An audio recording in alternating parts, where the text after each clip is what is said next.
निष्ठा ऑनलाइन प्रशिक्षण के इस सत्र में आपका हार्दिक स्वागत है। यह प्रशिक्षण राज्य शैक्षिक अनुसंधान एवं प्रशिक्षण परिषद लखनऊ उत्तर प्रदेश की प्रस्तुति है। आज हम आपके समक्ष मॉड्यूल प्रथम पाठ्यचर्या एवं समावेशी शिक्षा के अंतर्गत 5वें सत्र समावेशी शिक्षा कानूनी ढांचा को लेकर उपस्थित हैं। इस सत्र के मुख्य प्रशिक्षण प्रतिफल इस प्रकार हैं। हम समावेशी शिक्षा के कानूनी ढांचे से अवगत हो सकेंगे व समावेशी शिक्षा से संबंधित विभिन्न राष्ट्रीय नीतियों एवं कानूनों से परिचित हो सकेंगे।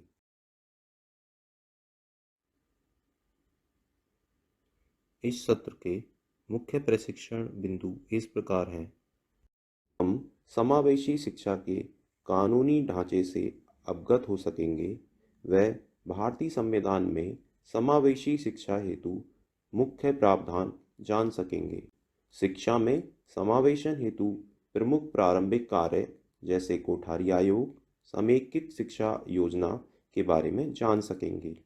समावेशी शिक्षा हेतु निर्मित विभिन्न राष्ट्रीय नीतियाँ जैसे राष्ट्रीय शिक्षा नीति 1986, राष्ट्रीय पाठ्यचर्या की रूपरेखा NCF 2005, निशुल्क एवं अनिवार्य शिक्षा विधेयक RTE 2009, दिव्यांगजन अधिनियम RPWD एक्ट 2016 व नई शिक्षा नीति 2020 के बारे में जान सकेंगे।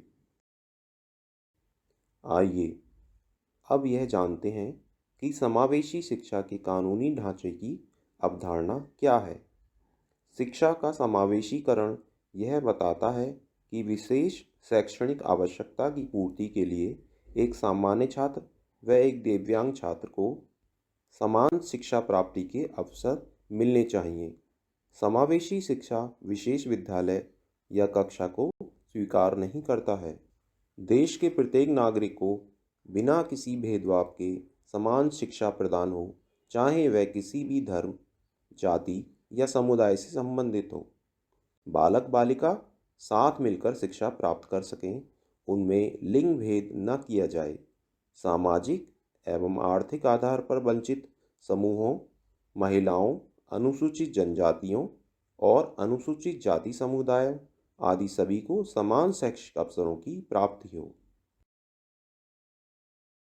अब यह जानने का प्रयत्न करते हैं कि क्या भारतीय संविधान में भी समावेशी शिक्षा हेतु प्रावधान किए गए हैं। समावेशी शिक्षा के परिप्रेक्ष्य में देखा जाए तो भारतीय संविधान में भी इसका प्रावधान किया गया है। जैसे अनुच्छेद 15 बताता है कि राज्य किसी भी नागरिक को धर्म, वंश, जाति, लिंग, जन्म स्थान, भाषा या इनमें से किसी भी आधार पर भेदभाव नहीं करेगा। इसके अलावा 86वें संशोधन 2002 के पश्चात अनुच्छेद 45 के अनुसार 6 वर्ष तक की आयु वाले सभी बच्चों को निःशुल्क व अनिवार्य प्रारंभिक शिक्षा देने का प्रावधान किया गया है। वह 21 क में 6 से 14 वर्ष आयु के सभी बच्चों के लिए निःशुल्क एवं अनिवार्य शिक्षा को मौलिक अधिकार बना दिया गया है। RTE अधिनियम संशोधन 2012 के अनुसार सभी तरह की अक्षमताओं वाले बच्चों को विद्यालय में समान बच्चों की तरह शिक्षा पाने का अधिकार दिया गया है तथा गंभीर अक्षमताओं वाले बच्चों को घर पर ही शिक्षा पाने का अधिकार भी दिया गया है। शिक्षा में समावेशन हेतु प्रमुख प्रारंभिक कार्य।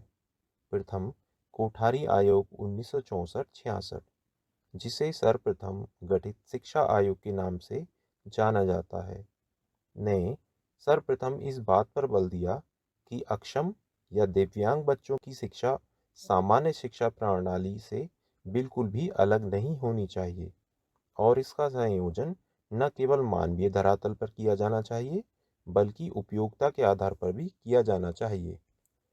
दूसरा, समेकित शिक्षा योजना 1974 कोठारी आयोग की रिपोर्ट पर अमल करते हुए भारत सरकार के कल्याण मंत्रालय ने सन 1974 में एकीकृत शिक्षा की शुरुआत की, जिसे दिव्यांग बच्चों के लिए समेकित शिक्षा के नाम से जाना जाता है, जिसके अनुसार ऐसी शिक्षण पद्धति जहां अक्षम अथवा दिव्यांग बच्चे सामान्य विद्यालय में दूसरे सामान्य बच्चों की तरह समान अवसर और भागीदारी के साथ शिक्षा ग्रहण करते हैं, उनके लिए आवश्यक व सहायक सेवाएं जो उनकी ज़रूरतों को पूरा करती है, को अपने आप में सम्मिलित किया गया है। इस कार्यक्रम के अनुसार दिव्यांग बच्चों को किताबें, लेखन सामग्रियां, विद्यालयी पोशाक, यातायात, विशेष सहायक सामग्री और यंत्रों के लिए आर्थिक सहायता भी प्रदान की जाती है। 1997 में इस कार्यक्रम को शिक्षा की दूसरी प्रमुख परियोजनाओं जैसे जिला प्राथमिक शिक्षा कार्यक्रम और सर्व शिक्षा अभियान के साथ मिला दिया गया। आइए अब उन राष्ट्रीय नीतियों को जान लेते हैं जिनमें समावेशी शिक्षा का प्रावधान किया गया है।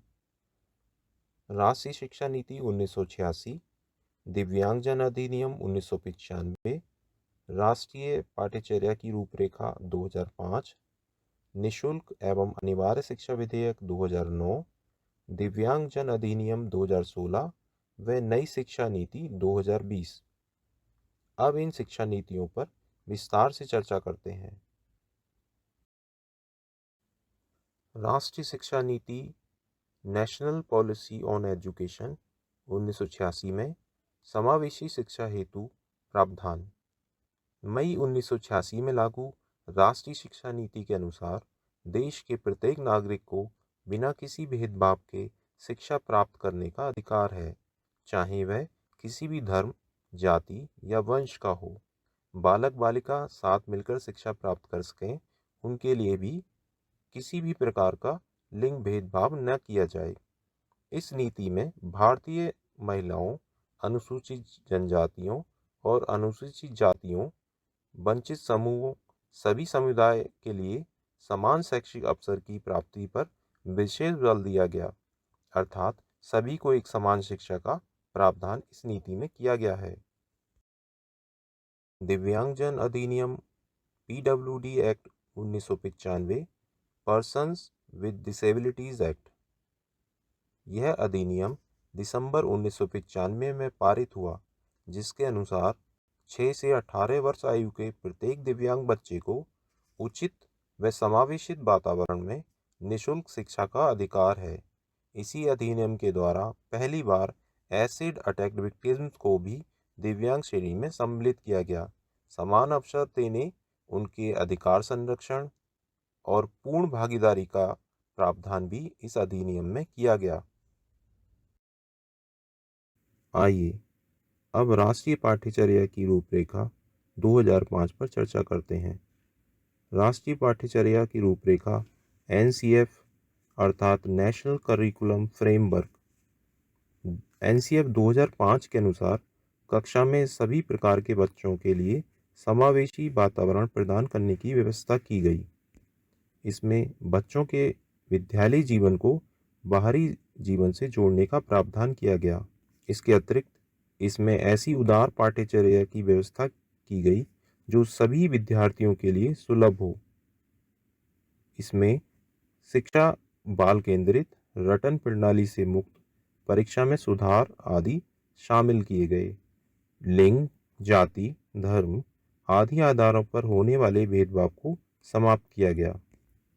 इसके अनुसार कक्षा में शिक्षण और अध्यापन की प्रक्रिया इस प्रकार नियोजित हो कि वह विद्यार्थियों की विभिन्न आवश्यकताओं को पूरा कर सके। प्रत्येक बच्चे को अपनी क्षमताएं और कौशल जैसे संगीत, कला, नाट्य, चित्रकला, कहानी कहना, नृत्य आदि को व्यक्त करने का पूरा मौका दिया जाए। निशुल्क एवं अनिवार्य शिक्षा विधेयक 2009, RTE act, right to education act 2009 1 अप्रैल 2010 को लागू हुआ, जिसके अनुसार 6 से 14 वर्ष आयु के सभी बच्चों को किसी पड़ोस के विद्यालय में निःशुल्क और अनिवार्य शिक्षा का मौलिक अधिकार प्राप्त हुआ। यहाँ निःशुल्क का तात्पर्य यह है कि कोई भी बच्चा प्रारंभिक शिक्षा को जारी रखने और पूरा करने से रोकने वाली शुल्क या प्रभारों या किसी भी प्रकार के खर्चे को अदा करने का उत्तरदायी नहीं होगा। जबकि अनिवार्य शिक्षा का तात्पर्य 6 से 14 आयु समूह के प्रत्येक बच्चे को निःशुल्क प्रारंभिक शिक्षा प्रदान करने और अनिवार्य प्रवेश उपस्थिति और प्रारंभिक शिक्षा का पूरा करने को सुनिश्चित करने के लिए उचित सरकार की बाध्यता से है।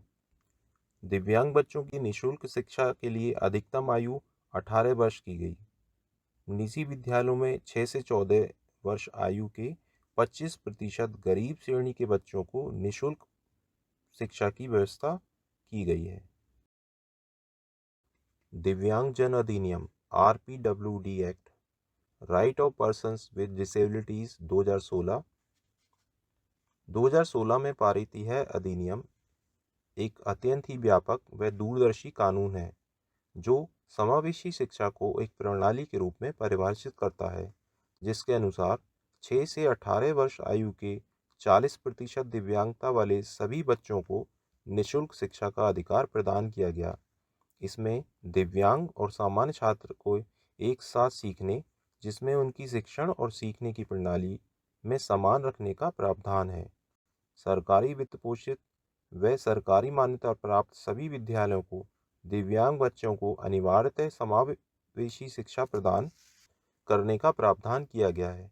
दिव्यांगजनों की स्थानीय समस्याओं को दूर करने के लिए राज्य सरकारों द्वारा जिला स्तरीय समितियों का गठन किया गया है। नई शिक्षा नीति NEP, न्यू एजुकेशन पॉलिसी 2020, जो 29 जुलाई 2020 को लागू हुई। इस नीति में समावेशी और समान शिक्षा प्रणाली के प्रावधान के लिए 2023 तक का लक्ष्य रखा गया है।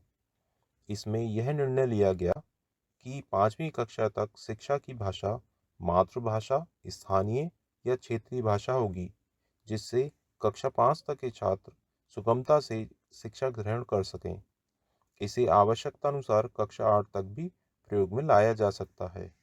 यह भी लक्ष्य रखा गया कि प्रत्येक बच्चे को स्कूली शिक्षा पूरी करने के साथ साथ एक कौशल की शिक्षा भी प्राप्त हो, जो भविष्य में उनके जीविकोपार्जन में उपयोगी सिद्ध हो। सामाजिक एवं आर्थिक आधार पर वंचित समूहों की शिक्षा पर भी इस नीति में विशेष बल दिया गया है। इस प्रशिक्षण सत्र में हमें इन उद्देश्यों की प्राप्ति हुई। पहला, समावेशी शिक्षा के कानूनी ढांचे की अवधारणा क्या है। दूसरा, भारतीय संविधान में समावेशी शिक्षा हेतु प्रमुख प्रावधानों का ज्ञान हुआ। तीसरा, शिक्षा में समावेशन हेतु प्रमुख प्रारंभिक कार्य जैसे कोठारी आयोग व समेकित शिक्षा योजना से परिचित हुए। चौथा, समावेशी शिक्षा हेतु निर्मित विभिन्न राष्ट्रीय नीतियों यथा राष्ट्रीय शिक्षा नीति 1986, राष्ट्रीय पाठ्यचर्या की रूपरेखा 2005, निःशुल्क एवं अनिवार्य शिक्षा विधेयक 2009, दिव्यांगजन अधिनियम 2016 व नई शिक्षा नीति 2020 का ज्ञान हुआ। हमें पूर्ण आशा है कि यह प्रशिक्षण सत्र समावेशी शिक्षा कानूनी ढांचा को समझने में लाभकारी रहा होगा। इसी के साथ यह सत्र यहीं समाप्त होता है।